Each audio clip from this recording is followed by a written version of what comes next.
Good morning class. आज हम अनुच्छेद आगे देखेंगे, ठीक है।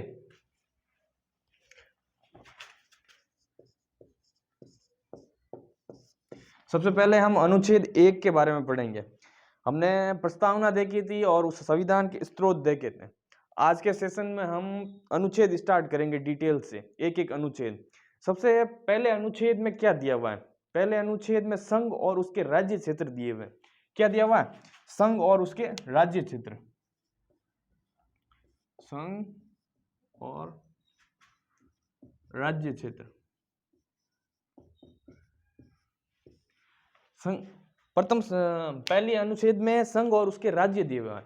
इसमें दो नाम भारत के लिए, दो मतलब इंडिया के लिए दो नाम प्रयुक्त हुए।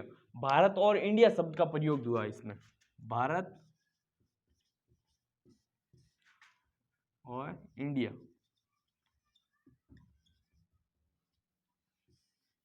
भारत देश के लिए इसमें दो शब्दों का प्रयोग हुआ है, भारत और इंडिया। ये दो ही मतलब भारत के लिए दो ही शब्दों मतलब इसमें प्रयोग हुआ है, भारत और इंडिया का। इसमें पहले अनुच्छेद में भारत को फेडरल नहीं कहा गया, भारत को यूनियन कहा गया, फेडरल नहीं कहा गया। फेडरल फेडरल नहीं, भारत शब्द के लिए यूनियन शब्द का प्रयोग हुआ है।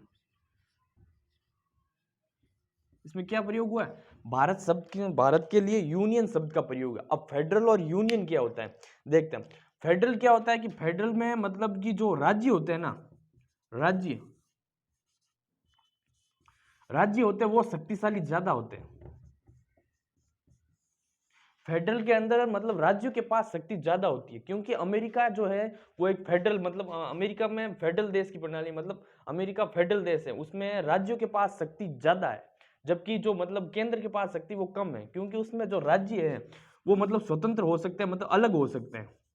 राज्य जो है वो अलग हो सकते हैं अमेरिका में, लेकिन वो अलग होते नहीं है, क्योंकि उन्हें पता है कि अगर हम उस देश से अलग होंगे तो बाहरी देश जो है वो हमें हथियार लेंगे, मतलब हम पर आक्रमण करके हमें मतलब हथियार लेंगे, इसलिए वो अलग नहीं होते। इसलिए अमेरिका में फेडरल शब्द का प्रयोग हुआ है, जबकि भारत में यूनियन शब्द का प्रयोग हुआ है, क्योंकि इसमें राज्य ज्यादा शक्तिशाली नहीं है। राज्य वो है, राज्य ज्यादा शक्तिशाली नहीं है, जबकि इसमें जो है केंद्र ज्यादा शक्तिशाली है। केंद्र के पास जो है शक्तियां वो ज्यादा है, जबकि इसमें राज्य के पास जो शक्तियां हैं वो कम है। क्योंकि हमने जो अनुसूची 7 पढ़ी थी उसमें जो विषय पढ़े थे उसमें जो है संघ यानी राज्य के पास जो विषय है वो कम है, शक्तियां कम है, जबकि केंद्र के पास जो है शक्तियां अधिक है और वो कानून अधिक बना सकती है। इसलिए मतलब जो है भारत में यूनियन शब्द का प्रयोग हुआ है। लेकिन डॉक्टर भीमराव अंबेडकर ने कहा है कि मतलब जो भारत के अंदर फेडरल और यूनियन दोनों का स्वरूप पाया जाता है। जब भारत के अंदर आपातकाल नहीं होता है तब तो भारत के अंदर फेडरल प्रणाली पाई जाती है, क्योंकि राज्य जो है वो स्वतंत्र रूप से काम करते हैं। राज्य मतलब अपना मतलब जो भी अपने अपने राज्य के अंदर जो भी कानून बनाना है वो स्वतंत्र रूप से बनाते हैं। जबकि जब आपातकाल लगता है भारत के अंदर, जब भारत के अंदर आपातकाल लगता है तो मतलब जो भारत के अंदर जो है वो यूनियन व्यवस्था हो जाती है, उसमें केंद्र जो है मतलब ज्यादा शक्तिशाली हो जाता है, जबकि राज्य जो है कमजोर होता है, क्योंकि राज्य की जितनी भी शक्ति है वो केंद्र के पास आकर रुक जाती है, क्योंकि उस समय राष्ट्रपति शासन लग जाता है।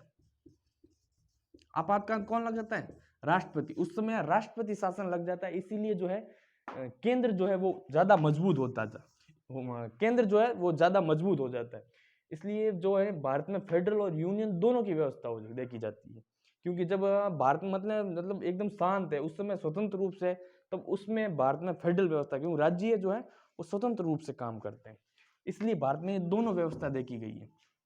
इसलिए भारत में जो है अनुच्छेद फर्स्ट में भारत और इसमें दो शब्दों का प्रयोग हुआ है, भारत और इंडिया। कितने? दो शब्दों का। इसमें मतलब भारत को यूनियन कहा गया, यूनियन के लिए ज्यादा महत्व दिया गया, ठीक है।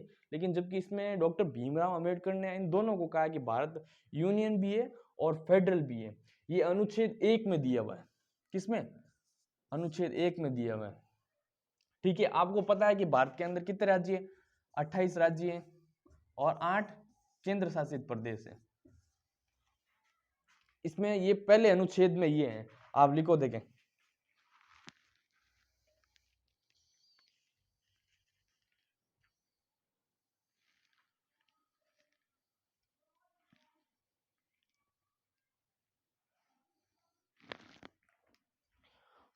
अनुच्छेद 2 में देखते हैं।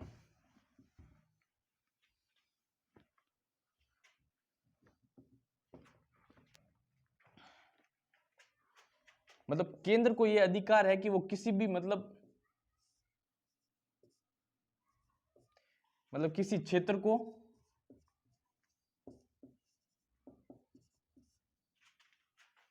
भारत का राज्य बना सकते हैं या उसमें शामिल कर सकते हैं, भारत में शामिल कर सकते हैं, भारत का राज्य बना सकते हैं।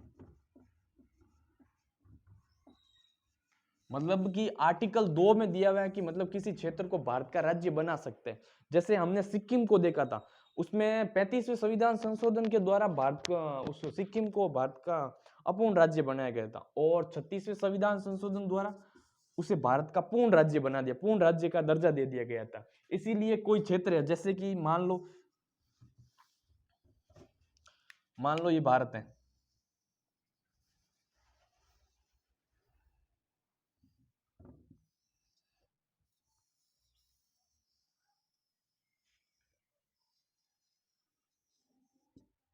ठीक है। जैसे यहाँ सिक्किम था, सिक्किम को जब है ना पहले भारत का राज्य नहीं था सिक्किम, उसके बाद में भारत को पहले 35वें संविधान संशोधन द्वारा यह देखा गया कि सिक्किम भारत का राज्य बनने के लिए मतलब जो मतलब वहाँ वो राज्य है सिक्किम जो है वो भारत का राज्य बन सकता है या नहीं, मतलब नहीं बन सकता है। अगर वो चाहे तो रह सकता है, नहीं चाहे तो नहीं रह सकता है। इसलिए 35वें संविधान संशोधन भारत सिक्किम को भारत का अपूर्ण राज्य बनाया गया, और 36वें संविधान संशोधन द्वारा सिक्किम को भारत का पूर्ण राज्य का दर्जा दे दिया गया था। इसी प्रकार मतलब अनुच्छेद 2 में कहा गया कि मतलब किसी भी राज्य को भारत के अंदर किस प्रकार से मिलाया जा सकता है, उसके बारे में कहा गया कि किसी भी राज्य को भारत में किस प्रकार से मिला सकते हैं। इसमें ये आर्टिकल 2 में दिया गया। किसमें? आर्टिकल 2 में। अब हम आर्टिकल 3 देखते हैं।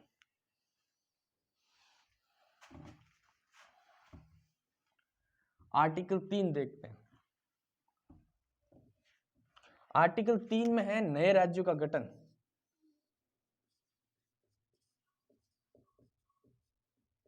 नए राज्यों का गठन, नाम में कोई परिवर्तन करना हो या सीमा में परिवर्तन करना हो। मतलब आर्टिकल 3 में दिया हुआ है कि हम नए राज्यों का गठन किस प्रकार से कर सकते हैं। जैसे कि कोई ये एक राज्य है, इसको तोड़कर हम 2 राज्य किस प्रकार से बना सकते हैं, उसमें बताया गया है। अगर हम चाहे तो इसके नाम में परिवर्तन कर सकते हैं।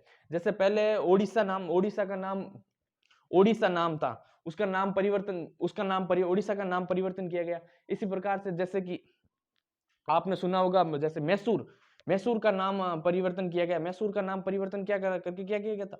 कर्नाटक नाम किया गया था, ठीक है। जैसे चेन्नई है, उसका नाम परिवर्तन किया गया। जैसे मद्रास है, उसका नाम परिवर्तन किया गया था। इसी प्रकार मतलब किसी का भी नाम परिवर्तन कर सकते हैं, उसकी सीमा में भी परिवर्तन कर सकते हैं, या फिर नए राज्य का गठन कर सकते हैं। उस राज्य को तोड़कर नया राज्य बना सकते हैं। जैसे पहले गुजरात पूरा एक ही राज्य था, उसको बाद में मतलब तोड़ा गया, गुजरात और महाराष्ट्र को अलग किया गया था, 2 राज्य बनाए गए थे। जैसे पहले आंध्र प्रदेश एक ही राज्य था, उसको तोड़कर 2 राज्य बनाए गए थे। मतलब 2014 में आंध्र प्रदेश और तेलंगाना को अलग किया गया था, तो उसको 2 राज्य बनाया था। इसके तहत मतलब सीमा राज्य में नए राज्य का उसके तहत गठन कर सकते हैं, नए राज्य का गठन कर सकते हैं। उसके तहत नाम में परिवर्तन कर सकते हैं और उसमें सीमा में परिवर्तन कर सकते हैं, यानी उसकी सीमा को मतलब सीमा में परिवर्तन कर सकते हैं इसके तहत। अब सबसे पहले ये जो है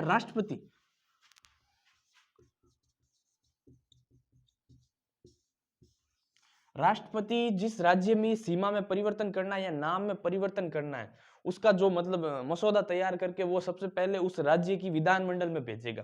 कहां भेजेगा? राज्य की विधानमंडल में। राज्य की विधानमंडल में भेजेगा। राज्य की विधानमंडल उस पर विचार विमर्श करेगी। लेकिन इसके लिए वो राज्य की जो भी विधानमंडल है वो सहमति दे या असहमति दे, इससे उस पर कोई फर्क नहीं पड़ेगा कि मतलब वो रद्द हो जाएगा। इससे उस पर कोई सहमति, लेकिन वो उस पर विचार दे सकते हैं, लेकिन इस पर उस एक्ट पर उस पर कोई विचार उस पर कोई प्रभाव नहीं पड़ेगा। इससे वो उस पर कोई प्रभाव नहीं पड़ेगा, और बाद में जो मतलब राष्ट्रपति के पास में वो मतलब वो बिल है वो वापस जाएगा। उनके पास वापस जाने पर वो किसी भी मतलब सदन में प्रस्तुत किया जा सकता है, राज्यसभा में भी प्रस्तुत किया जा सकता है और लोकसभा में भी प्रस्तुत किया जा सकता है, दोनों में किसी में भी प्रस्तुत किया जाएगा। और उसके साथ में मतलब उसे पूर्ण बहुमत से उसे पारित करना होगा। उसके लिए संयुक्त बैठक का प्रावधान नहीं है। ऐसा नहीं है कि मतलब दोनों में मतभेद हो जाए, राज्यसभा और लोकसभा, राज्यसभा और लोकसभा, ऐसा नहीं है कि इन दोनों में मतभेद होने पर मतलब इन दोनों में मतभेद होने पर संयुक्त बैठक का प्रावधान किया जाएगा। 108 के तहत संयुक्त बैठक का मतलब प्रावधान है, संयुक्त बैठक का प्रावधान नहीं किया जाएगा। इसे राष्ट्रपति की पूर्व अनुमति से पेश किया जा सकता है, मतलब राष्ट्रपति की पूर्व अनुमति से पेश किया जाता है। तो इसके तहत राष्ट्रपति इसे मतलब नकार नहीं सकता, बाद में इसे साइन करने के लिए मना नहीं कर सकता। ठीक है, ऐसा नहीं है कि इसे हस्ताक्षर करने के लिए मना कर सकता है, नहीं, हस्ताक्षर करने के लिए भी इसे मना नहीं किया जा सकता। ठीक है, इसमें राष्ट्रपति के मतलब इस प्रोसेस से मतलब इसके चीज को गुजारा जाता है कि अगर इसमें सीमा में परिवर्तन करना हो, नाम में परिवर्तन करना हो या फिर नए राज्य का गठन करना हो, तो इसके तहत ये कौन सा अमेंडमेंट दिया, मतलब अनुच्छेद में दिया गया, अनुच्छेद 3 में दिया गया ये बात। ठीक है, आप ये लिखो, देखो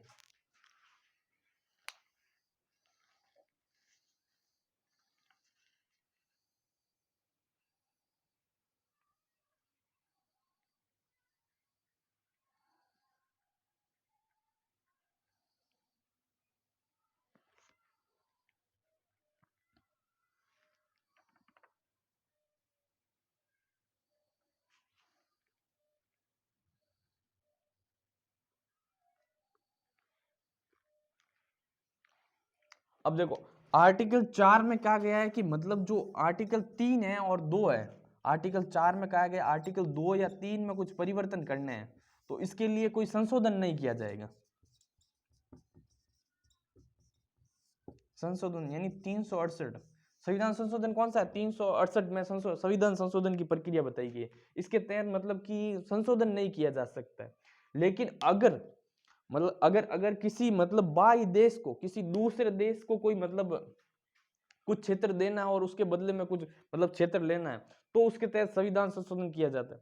जैसे 100 बीघा कॉरिडोर, 100वां संविधान संशोधन किया था जब हमने बांग्लादेश को 111 क्षेत्र दिए थे, मतलब 111 कैंटन क्षेत्र दिए थे छोटे छोटे, और उससे हमें मतलब बांग्लादेश 51 क्षेत्र लिए थे हमने। उसके तहत मतलब संविधान संशोधन किया गया था, 100वां संविधान संशोधन अमेंडमेंट किया गया था।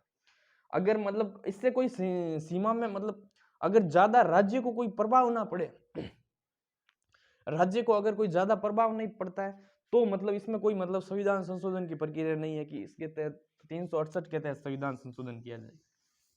मतलब जो मंत्रिमंडल है, संसद है, संसद के अंदर जो मंत्रिमंडल है वो मतलब ऐसे मतलब विचार विमर्श से भी मतलब इसके प्रकार से भी मतलब ये क्षेत्र को दे सकते हैं। ठीक है, मतलब क्षेत्र को, लेकिन उस पर भारत का क्षेत्र 1/3 का भी जो है मतलब कम नहीं होना चाहिए। भारत का क्षेत्र जो है मतलब वो कम नहीं होगा। ठीक है, इसके लिए मतलब ये मतलब चौथा अनुच्छेद में कहा गया है कि मतलब इसके तहत 2 और 3 के लिए संविधान संशोधन नहीं किया जा सकता 368 के तहत। ठीक है, इसके तहत आप ये याद रखने का जो 100 बीघा कॉरिडोर है वो मतलब बांग्लादेश को भारत में भूमि दी गई थी और ली गई थी, उसके तहत आपको याद रखना है। ठीक है, इसी तहत एक पाकिस्तान को भी हमने एक छोटा सा क्षेत्र दिया था, उसके तहत भी आप देख सकते हैं पाकिस्तान को भी हमने एक छोटा सा क्षेत्र दिया था।